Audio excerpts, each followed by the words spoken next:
샬롬, 새해 처음 시작하는 새벽 기도입니다. 이 새벽에 예배하는 여러분들을 축복합니다. 기도하겠습니다. 하나님 아버지, 우리에게 새로운 해를 주시고 또한 주님과 함께 동행하며 예배로 출발할 수 있도록 인도하심을 감사합니다. 하나님, 새해의 삶도 주님과 동행하는 삶이 되길 원합니다. 날마다 주님의 뜻에 순종하는 삶이 되길 원합니다. 주님께서 우리에게 부탁하신 사명을 이루는 삶이 되길 원합니다. 무엇보다도 주님의 선한 도구로 쓰임받는 삶이 되길 원합니다. 주님, 올해에도 우리를 말씀으로 인도하여 주시고 주님의 귀한 뜻을 깨달아 알아 그 뜻을 실천하며 그 뜻을 이루어가는 삶을 살 수 있도록 우리를 하나님의 든든하신 장중에 붙들어 주시옵소서. 오늘의 삶을 주님께 온전히 맡겨드리며 예수 그리스도의 이름으로 기도하옵나이다. 아멘. 다 함께 찬송가 330장 찬양 드립니다.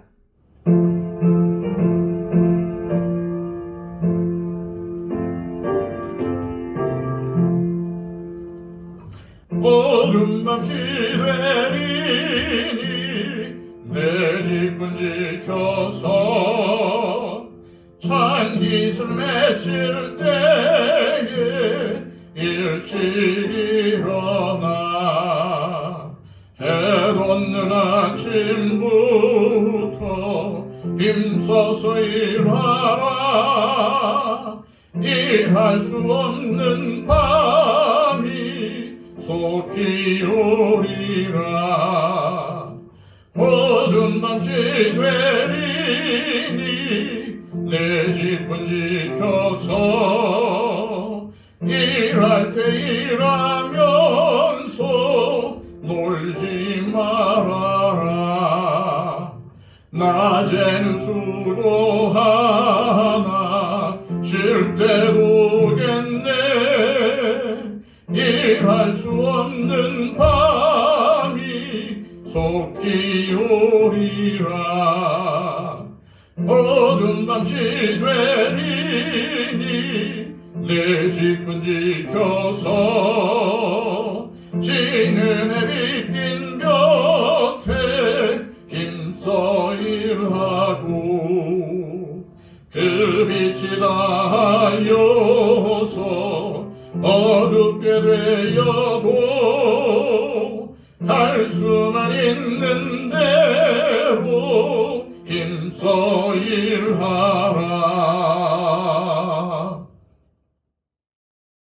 이 시간 우리에게 주시는 하나님의 귀한 말씀은 신약성경 요한계시록 17장 1절에서 2절까지의 말씀입니다. 신약성경 415쪽입니다. 또 일곱 대접을 가진 일곱 천사 중 하나가 와서 내게 말하여 이르되 이리로 올라오라. 많은 물 위에 앉은 큰 음녀가 받을 심판을 네게 보이리라. 땅의 임금들도 그와 더불어 음행하였고 땅에 사는 자들도 그 음행에 포도주에 취하였다 하고. 아멘. 오늘 본문인 요한계시록 17장은 대접을 가진 일곱 천사 중 하나가 요한 사도에게 말을 건네는 장면으로 시작이 됩니다. 1절입니다. 또 일곱 대접을 가진 일곱 천사 중 하나가 와서 내게 말하여 이르되 이리로 오라. 많은 물 위에 앉은 큰 음녀가 받을 심판을 네게 보이리라. 여기서 천사는 요한에게 큰 음녀가 받을 심판을 보여주겠다고 했지만 이 17장은 심판에 관한 이야기가 아니라 큰 음녀 바벨론에 대한 소개라고 해야 할 것입니다.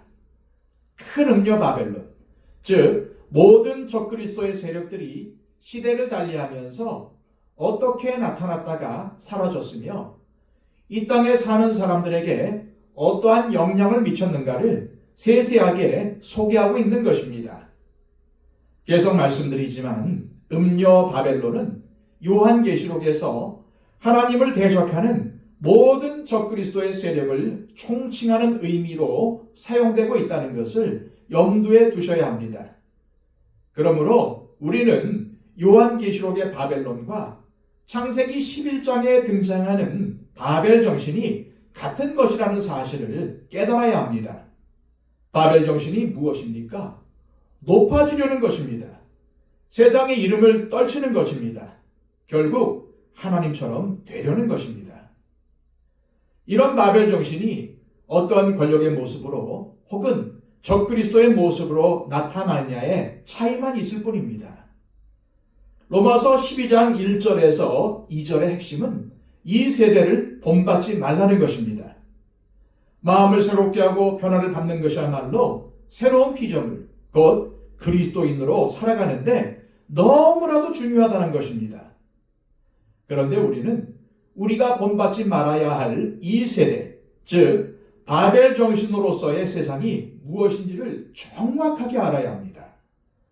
이에 대해 우리가 최우선으로 생각해야 할 것은 그것이 영역을 가리키는 것이 아니라는 사실입니다. 다시 말해서 교회는 선하고 세상은 악하다고 구분할 수가 없다는 것입니다. 왜 그렇습니까? 예수를 믿는다는 사람들조차도 바벨 정신에 물들어 있기 때문입니다. 예를 든다면 하나님의 백성이라는 대제사장들과 바리새인들, 서기관들이 바로 그들입니다. 그리고 심지어 예수님의 제자라는 가룟 유다조차도 돈에 미혹되어서 예수님을 팔아넘겼고 대제사장들과 바리새인들, 서기관들은 유월절에 예수님을 죽이려고 혈안이 되어 있었습니다. 그들에게 유월절의 의미나 생명이 하나님께 있다는 생각은 하나도 중요하지 않았습니다.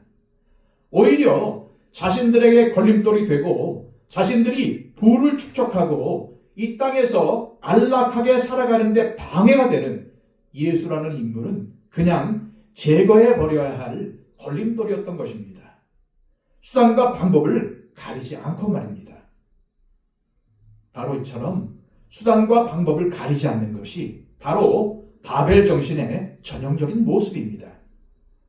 가룟 유다는 주님과 만 3년을 함께 동고동락하며 예수님께서 베푸신 모든 기적의 현장에 함께 했으며 복음 전파를 위해 파송되기도 했습니다. 그러나 그는 바벨 정신을 버리지 못했습니다.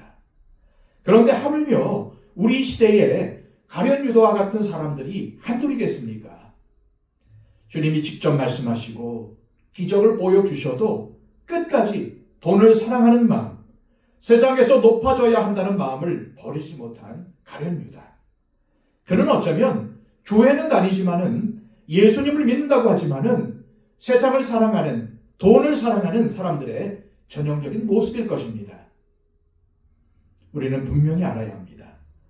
대제사장들과 바리새인들, 서기관들과 가룟 유다의 공통점은 돈을 사랑한다는 것입니다. 돈을 사랑하면은 바벨 정신에 물들어 살 수밖에 없는 것 같습니다. 돈에 민감한 사람. 어쩌면 그런 사람이 성경에서 말하는 어리석은 부자가 아닐까요? 우리가 바벨 정신이 무엇인지를 알기 위해서는 창세기 10장 6절에서 20절에 나오는 노아의 아들 함의 족보를 눈여겨볼 필요가 있습니다. 이 족보에서 우리의 눈에 확 들어오는 인물은 구스의 아들 니므롯에 관한 기사입니다.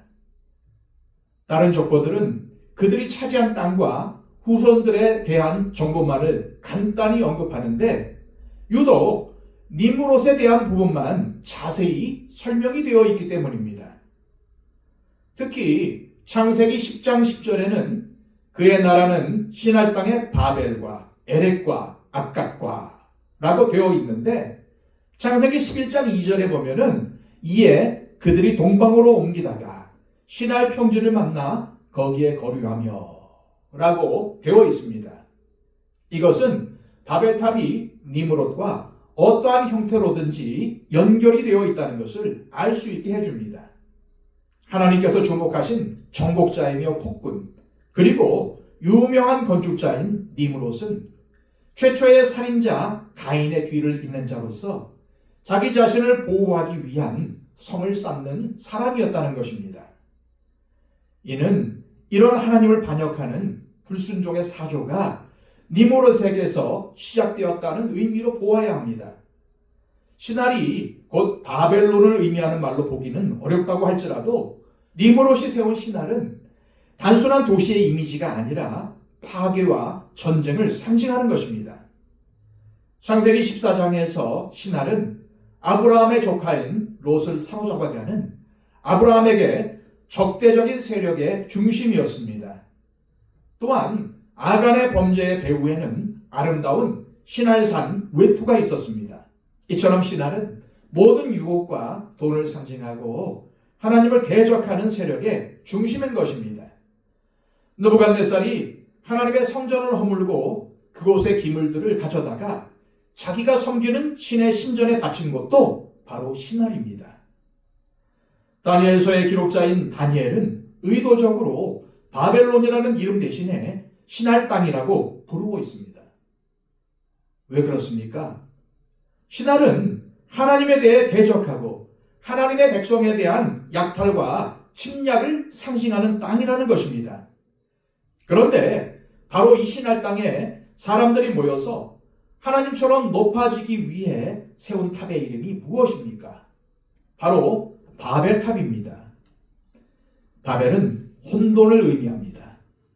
세상 사람들이 니무롯과 똑같은 마음을 가지고 힘을 합쳐서 쌓은 탑의 이름을 하나님은 바벨이라고 부르셨습니다.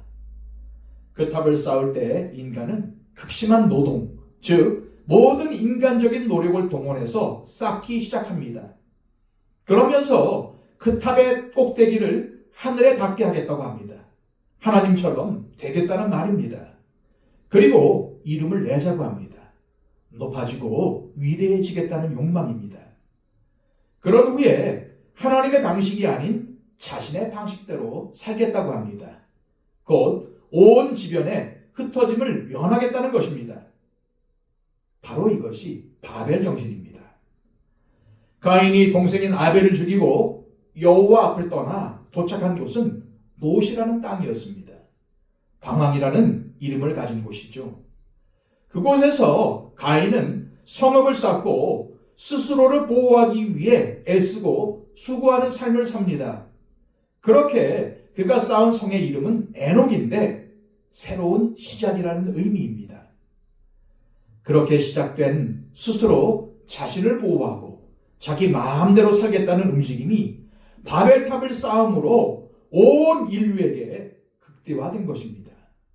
하나님과 관계없이 자기 마음대로 살면서 높아지고 이름을 내겠다는 것입니다. 이러한 의미에서 현대판 바벨탑은 모든 것을, 심지어 사람의 목숨까지도 돈으로 보는 황금 만능주의와 돈으로 권력을 삼는 것일 것입니다.